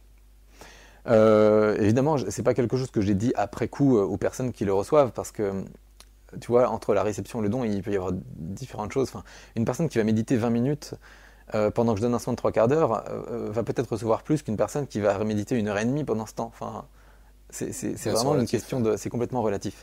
Mais il y a une fois, je me rappelle, c'était tellement... Je ressentais les trucs tellement puissants que le soin a duré 10 minutes et après, c'était terminé. Voilà, c'est comme ça, c'est variable. Enfin, généralement, c'est toujours autour de... on va dire 35-45 minutes. C'est toujours à peu près ça que ça me... Ouais, c'est sûr que si tu t'es branché au groupe et que ça s'est passé comme ça... c'était ça, aussi, tu vois. Et après, les personnes, enfin, tu vois, elles n'ont pas à savoir combien de temps ça dure, parce qu'après, ça peut même biaiser des choses. Ah bon, ça dure que ça. Et la constante, elle est toujours entre 35 et 45, vraiment. Là, c'était assez exceptionnel, mais il y avait tellement de choses qui passaient. Et j'ai eu les mêmes retours, d'ailleurs, à ce soin-là que d'habitude. C'est-à-dire autant de gens qui me disent waouh, c'est dingue, j'ai ressenti ci, ça. Enfin, tu vois, donc j'ai su que ça avait marché exactement de la même manière. C'est simplement qu'il y avait peut-être, qu'il y avait plus de jus à ce moment-là voilà, pour des raisons que j'ignore. Alors, quel type de retour est-ce que tu as eu finalement les soins, parce que tu en donnes aussi d'une manière individuelle, que ce soit à distance, enfin ça c'est toujours à distance maintenant de toute façon. C'est toujours à distance ce que je propose. Ouais. Est-ce que lorsque tu fais des soins individuels, tu le fais genre par exemple Skype ou au téléphone, ou pas besoin ni de Skype ni du téléphone, on dit une heure précise à un moment précis, peut-être que la personne par mail t'a dit bah voilà j'ai ça, j'ai tel. Est-ce que c'est important pour toi de savoir quelle est la demande de la personne ou même pas? Oui, c'est important de savoir pour moi la demande de la personne. Alors quand je fais de l'individuel bien sûr, la demande de la personne pour pouvoir l'aider au mieux par rapport à sa demande. Si j'ai pas de demande, ça m'empêche pas de faire un soin. Et dans ce cas-là, je vais faire ce qui est le mieux d'un point de vue énergétique. Il y a des choses que je vais voir, je sais qu'il y aura un impact positif pour la personne et que ce que je vais donner, ça va être vraiment corrélé à ce qu'elle veut recevoir, mais inconsciemment. Et quand tu fais la demande de telle chose qui va pas, telle chose qui va pas, là on passe dans le conscient. Donc la personne exprime des choses qu'elle veut voir corrigées dans sa vie. Et donc du coup, c'est important pour moi de comprendre ça pour agir dans le sens de ce que la personne, de ce dont elle a réellement envie en fait. Donc je demande ça en quelques lignes, et puis je demande aussi dans les soins individuels une photo de la personne, nom, prénom, date de naissance. Pourquoi je demande ça? Parce qu'en fait, si je demande, tu vois, j'ai pas peur de le dire dans l'interview, mais parce que si je demande rien, après les personnes, elles sont raccrochées à rien. Moi, ça me fait pas peur de sauter dans le vide, mais j'ai conscience que il y a beaucoup de personnes, ça leur fait peur. Et donc, si tu leur donnes pas quelques repères pour qu'elles puissent se dire ah oui, le travail est sérieux, il y a un protocole. Si tu leur dis juste oui, pas de problème, envoie-moi l'argent et je te fais le soin, mais elle te dit mais je t'ai pas envoyé la photo, parce qu'elle n'aura pas les repères de ce que demandent la plupart des personnes. Donc, je demande ça. En réalité, j'en ai pas besoin. Alors, parce que l'énergie, c'est où elle va. Et la preuve, tu vois, quand je donne des soins collectifs, je te dis, grosso modo, et maintenant ça a augmenté, parce que je pense qu'en moyenne, j'ai plus de 6000 personnes maintenant. C'est allé jusqu'à 9000 en une fois, tu vois. Donc, évidemment, je regarde pas les noms, prénoms. D'ailleurs, je les connais même pas, parce que je demande juste l'email et le prénom de la personne. Et ça, je regarde même pas la liste, j'aurais pas le temps, sinon je ferais que lire ça de toute ma semaine, tu vois. Donc, je sais pas à qui je le fais, le soin. Et tu vois, l'énergie, je suis connecté à une intelligence supérieure. L'intelligence, c'est exactement où elle va. Il n'y a pas besoin de savoir toutes ces choses. Alors, comment ça se passe? Je reviens sur le collectif. Quand tu te connectes au groupe, est-ce que tu ressens là où tu devrais envoyer de l'énergie? Est-ce qu'il y a une couleur par rapport au groupe, un mot ou des mots qui ressortent? Comment est-ce que ça se goupille dans cette histoire? Ou alors tu n'as rien de tout ce que je viens de dire et t'émets juste une énergie, je sais pas à quoi tu penses d'ailleurs, une énergie d'amour, de santé, d'équilibre, enfin j'en sais rien, comment ça procède? Là, les choses me viennent en fait au moment où je me connecte au groupe. Là, j'ai l'intuition de ce qu'il faut faire. Et ça varie complètement d'une semaine à l'autre. Alors exemple, une fois, il n'y a pas très longtemps, il y a quelques semaines, je faisais un soin. Là, j'ai beaucoup travaillé sur des choses physiques. J'ai travaillé sur la glande pinéale, j'ai travaillé sur la glande thyroïde, j'ai travaillé sur le foie, j'ai travaillé sur un ou deux autres organes. Il y avait d'autres choses énergétiques aussi, mais plus subtiles aussi, mais il y avait principalement, c'était vraiment très très physique. Et c'est assez surprenant parce que généralement mes soins ils sont pas mal spirituels ou émotionnels. Là c'était très physique. C'est que c'était vraiment le besoin du groupe, tu vois, et de la plupart des personnes dans ce groupe. Il y a la fois d'après, ce que j'ai fait, alors c'était un soin magnifique, mais là c'était une première pour moi. La seule chose que j'ai faite pendant 3 quarts d'heure, j'ai regardé les gens dans les yeux avec un amour infini. C'est comme si je regardais, avec l'amour de Dieu, toutes ces personnes dans les yeux, et que ces personnes voyaient l'amour, ça faisait un énorme reflet miroir, un énorme effet miroir en fait, qui venait transmuter tout en elles. Le soin, pendant 3 quarts d'heure, je les ai regardés avec l'amour de Dieu, tout simplement. Et le lendemain, ça n'a pas manqué. J'avais des retours complètement incroyables de personnes qui me disaient « Oh, j'ai ressenti ci, j'ai ressenti telle libération, j'ai vu ci dans mon voyage, quand je faisais ma méditation, et avec des témoignages qui sont complètement extraordinaires. » Et là, tu vois, ça m'a pris comme ça. Jamais j'aurais eu l'idée de faire ça, jamais j'aurais entendu parler de ça. Mais là, c'était juste, je regarde avec amour, en fait. C'est tout. Et là, ça transmute les choses chez les personnes. Complètement dingue. Et c'était canalisé. Il fallait que je fasse ça à ce moment-là. Mais là, je me dis mince. À la fin, je me dis, c'est pas possible. J'ai fait ça pendant 3/4 d'heure. Bon, ça n'a pas manqué. Les retours étaient très, très, très, très forts le lendemain. Et la fois suivante, encore différent. Alors, des fois, je suis amené à faire différentes choses, à couper des liens, à faire voilà, différentes choses. C'est souvent libérer des émotions, réaligner les personnes. Alors, je fais toujours de leur racinement, de la connexion pour les personnes. Et puis aussi, parfois, je fais pas mal d'ouverture du cœur aussi.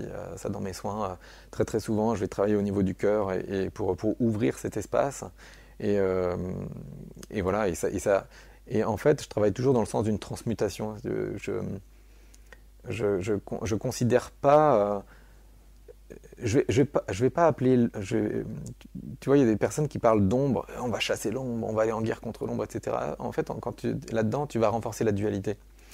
Moi, je dis toujours, j'aime dire quelque chose, enfin à chaque fois, quelque chose que je dis souvent, c'est l'ombre, c'est de la lumière qui ne s'est pas reconnue. T'as quelqu'un qui est, on va dire, on va caricaturer, quelqu'un qui est méchant. Si tu lui donnes suffisamment d'amour, cette personne devient gentille. Hein, pour donner des mots très, très enfantins. Mais le principe, c'est exactement le même. Si tu regardes les parts d'ombre avec suffisamment d'amour, tu les transmutes. Et en fait, tu vois, dans ce que je te dis, c'est tu regardes avec amour. Et en fait, ça s'arrête là. Tu regardes avec une conscience d'amour, et cet amour qui me traverse, que je sens, et qui va toucher les personnes, et juste en regardant avec suffisamment d'attention et d'intention, tu arrives à transmuter les choses. Alors, qu'est-ce qu'il en est pour les cas ou les séances individuelles? Si on parle de guérisseur, on entend. Guérisseur, t'agis au niveau énergétique, au niveau émotionnel. Qu'est-ce qu'il en est du corps physique? Le corps physique, alors j'ai souvent des clients qui viennent me voir pour des choses physiques, même si ce n'est pas les seules choses, mais parfois il y a du physique dedans. Le physique, c'est pas quelque chose d'évident. Disons que les résultats sont toujours plus mitigés. Quand je fais quelque chose, une libération émotionnelle, ça va tout de suite se sentir et ça va être immédiat. Pour du physique, il faut plus de temps. Il faut plus de temps, et parce que souvent, en fait, les maladies, on va dire ce qu'on va appeler les maladies, hein, ou les maux physiques, ça a des origines subtiles, et pour que le subtil se matérialise dans la matière, c'est que ça a dû vraiment bombarder. Donc en fait, ça veut dire que ces origines subtiles, elles sont nombreuses, elles sont toutes au même endroit, enfin, où elles se matérialisent toutes en un seul et même endroit, mais disons qu'il y a beaucoup de causes, généralement. Donc pour aller travailler dans le physique, en agissant dans le subtil, parce que je touche pas le corps physique, enfin, je suis pas... donc moi je parle toujours du subtil.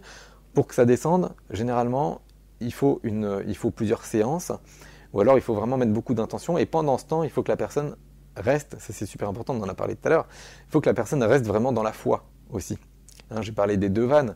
Moi, mon seul job là-dedans, c'est de donner, de mon mieux, c'est de faire de mon mieux, tout simplement pour aider la personne. Et la personne aussi, de son côté, doit s'engager dedans et avoir vraiment la foi dans ce qu'elle va recevoir. Quand c'est quelque chose de physique, c'est pas évident. On en a parlé tout à l'heure avec l'exemple d'un foie cancéreux qui repoussait. Savoir garder la foi quand tu vois que tu as reçu déjà un premier soin, tu te dis mince, il va y en avoir encore un deuxième, potentiellement un troisième, et garder la foi pendant ce temps, enfin c'est facile de la perdre parce que tu vois pas forcément les choses évoluer tout de suite. Donc pour le physique, c'est toujours mitigé, enfin, dans mes expériences et dans les retours des gens. Mais heureusement, tu vois qu'il y a les soins collectifs, parce que je comprends très bien qu'en séance individuelle, quelqu'un qui a un problème assez grave physiquement, évidemment, il y a des guérisseurs qui pourraient en un mot changer ça. Moi, je fais pas partie j'ai pas cette puissance du tout. Mais tu vois, ce serait difficile d'accepter de se dire mince, je fais 5-6 séances et de s'engager sur des protocoles, sur quelque chose de long. Elle se dit bon, au bout d'un moment, je comprends très bien qu'elle se dise mince, ça m'a rien fait. Par contre, heureusement qu'il y a les soins collectifs, parce que les soins collectifs, les personnes peuvent participer C'est très régulier, c'est chaque semaine, c'est gratuit. Et là, j'ai des témoignages de choses physiques qui se nettoient aussi. Alors, à ce jour, je n'ai pas eu de témoignage d'un cancer qui s'est complètement résorbé ou de choses comme ça. Par contre, j'ai des témoignages de choses qui sont très intéressantes, ou de personnes dont les acouphènes disparaissent, ou de personnes qui avaient des douleurs depuis des mois ou des années, physiques, à des endroits du corps, qui disparaissent aussi. Et ça je suis hyper content de voir ça, parce que là, c'est clair, encourageant. un peu plus tangible, tu vois, quand il y a une personne qui te dit, qui ressent en elle, qu'il y a une libération émotionnelle, tu es hyper content. Mais quand c'est un truc physique, ouais, c'est encore plus fort, encore plus manifeste, tu vois. Tu as eu l'occasion de me dire avant cette émission que tu avais lu un ou des écrits de Maître Philippe de Lyon. Oui, Pourquoi? tout à fait. Maître Philippe de Lyon. Parce que je me sens assez connecté à cette personne, à ce guérisseur, qui était un guérisseur lyonnais le siècle dernier, un grand guérisseur, très très grand guérisseur, qui faisait vraiment littéralement qui faisait des miracles, ce qu'on appelle des miracles. Il a même ressuscité une personne. Et donc je trouve ses écrits très inspirants et ils me touchent beaucoup. Alors c'est pas ses écrits à lui, c'est les écrits de ses disciples, ou des personnes qui l'ont côtoyé, ses disciples entre guillemets, des personnes qui l'ont côtoyé pendant de nombreuses années de sa vie.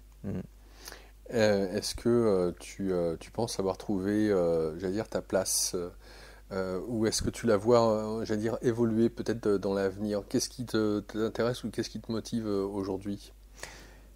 Toucher des personnes. C'est-à-dire, tu vois, ma place aujourd'hui, c'est comme ça, et c'est comme ça que je le sens.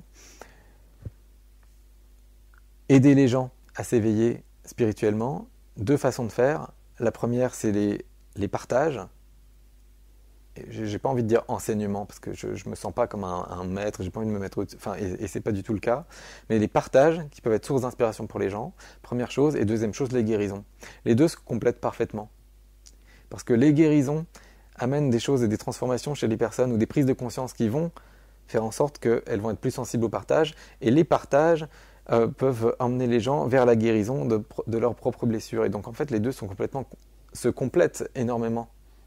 Et donc, je ne vais pas changer ça, je vais toujours continuer ça.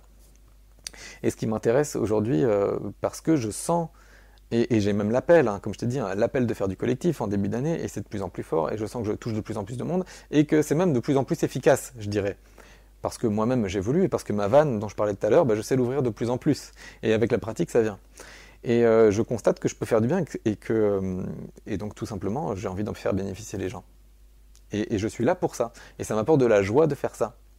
Et je paye même, c'est-à-dire j'investis, je paye de l'argent pour transmettre ce message, en fait. Tout simplement parce que je sais qu'il y a des personnes qui vont le recevoir. Et moi, je ne m'inquiète pas du tout du retour, parce que dans la mesure où tout ce que je fais, c'est aligné, c'est juste, je sais que je le reçois au centuple. Que ce soit matériellement ou pas, peu importe, mais je sais que le retour, il est même déjà là, tu vois. Voilà, je fais ce qui est juste. Quelles sont la plupart des demandes quand tu es en séance individuelle de la part de ceux qui viennent te voir? Enfin, te voir, ou en tout cas de recevoir le soin. Ouais, ça varie beaucoup, beaucoup, beaucoup. Il y a des choses relatives des problèmes d'anxiété, de stress, des choses comme ça. Des problèmes... parfois, il y a des personnes qui ont beaucoup, beaucoup de blessures. Que ce soit émotionnel, des blessures d'enfance ou des choses qui sont très... Voilà, qui ont une vie très très difficile, qui n'arrivent pas à changer certaines choses, qui s'attirent toujours des partenaires qui vont les maltraiter. Et tu vois, et parfois ils me relatent leur vie et je me dis, oh la vache, c'est pas possible, je savais même pas qu'on pouvait vivre des vies aussi dures. Parfois, on me contacte pour des maux physiques et qui peuvent aller jusqu'au cancer. Alors il y a des personnes sur qui je fais des actions pour le cancer, comme je t'ai dit, il n'y a pas eu de miracle fait à ce jour, au sens où boum, je fais un truc et le cancer disparaît. Le physique, comme je t'ai dit, c'est toujours un peu plus mitigé, et souvent, de toute manière, dans les retours qu'on me fait, quasiment tout le temps, on me dit il y a du mieux-être à minima, ou alors la personne sent qu'il y a des libérations, qu'il y a des choses qui se produisent. Souvent, on me dit après un retour que le soin les a beaucoup aidés et que ça leur a permis de passer un cap et qu'il y a eu des transformations dans leur vie. Je ne parle pas de transformations, quand même des gros changements manifestent dans leur vie, qu'elles attribuent aux soins. Il y a pas... Attends, j'ai reçu un email hier d'un client qui me disait... Attends, je ne sais plus exactement pourquoi je l'avais aidé, mais en gros, il y a eu des grosses prises de conscience dans sa vie, ça lui a permis d'évoluer, de changer plein de choses. Ouais, je ne saurais pas le dire avec plus de précision. Mais ouais, vraiment, les gens me contactent pour plein de choses différentes. Et puis ouais, souvent la plupart du temps, les gens repartent satisfaits. Mm. Donc là, ce que tu nous disais, c'est que une des prochaines étapes, ce serait de toucher. Alors il y a c'est intéressant que tu aies que tu te sentes inspiré par Maître Philippe de Lyon, parce que dans la cuisine, je te faisais part de Bruno Gröning, Oui. cet Allemand qui était comme Maître Philippe, Oui, hein, oui. un guérisseur réputé, et que ces deux hommes, alors Bruno, il y a les amis de Bruno Gröning, euh, il y a quelques films, interviews de lui, puisqu'il a fait des antennes radio, à l'époque c'était surtout la radio, la télé un peu, qui passent. Et ce qui est intéressant, c'est que ces deux hommes sont étroitement liés avec le fait qu'ils étaient un canal, que c'était pas eux qui guérissaient, mais que c'était, alors, il l'appelait Dieu. Enfin, Oui, oui, chacun bah, l'appelle oui. comme il veut, mais entre le jeune homme que tu étais, à travers ce process vis-à-vis de la religion catholique, dans Mm. quelle mesure aujourd'hui, j'allais dire, l'invisible t'accompagne? Et qu'est-ce qui, pour toi, est essentiel de ce que tu as compris, si tu devais nous dire, parce qu'on est à la fin de cette émission, Ouais. un message, qu'est-ce qui est important pour toi aujourd'hui dans la nouvelle compréhension que tu as du monde? Mm. L'important, c'est vraiment le gros message. J'en ai dit un bout tout à l'heure, mais je vais vraiment insister là-dessus. C'est c'est le message de l'unité. Et dans cette unité, on est tous Dieu, on est tous lumière, et tout est lumière.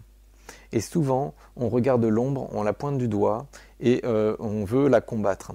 Ça fait que renforcer la dualité, en fait. Et tu vois, comme j'ai dit tout à l'heure, l'ombre, c'est de la lumière qui ne s'est pas reconnue.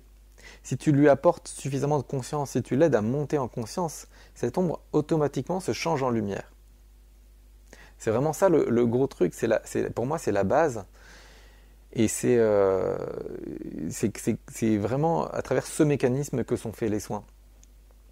Et tu vois, en fait, Maître Philippe ou Bruno Gröning, ok, ils canalisent, et puis moi aussi je canalise la lumière, et finalement on projette cette lumière, et ça fait briller davantage ce vers quoi on projette cette lumière.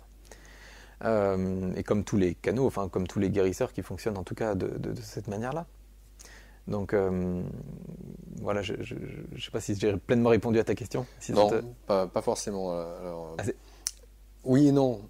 Disons que si je te pose cette question, tu parlais de l'unité, et en même temps de ce que tu, euh, tu nous dis être. Donc dans cette unité, tu parles de l'ombre. Alors j'entends que c'est important pour toi, et certainement pour ceux et celles qui nous écoutent, au regard de ce que l'on vit tous collectivement mhm. vis-à-vis des, des sagouins qui sont là, et qui œuvrent, et qui n'ont pas la conscience dont tu parles, voilà, qui se prennent pour je ne sais qui. Bref.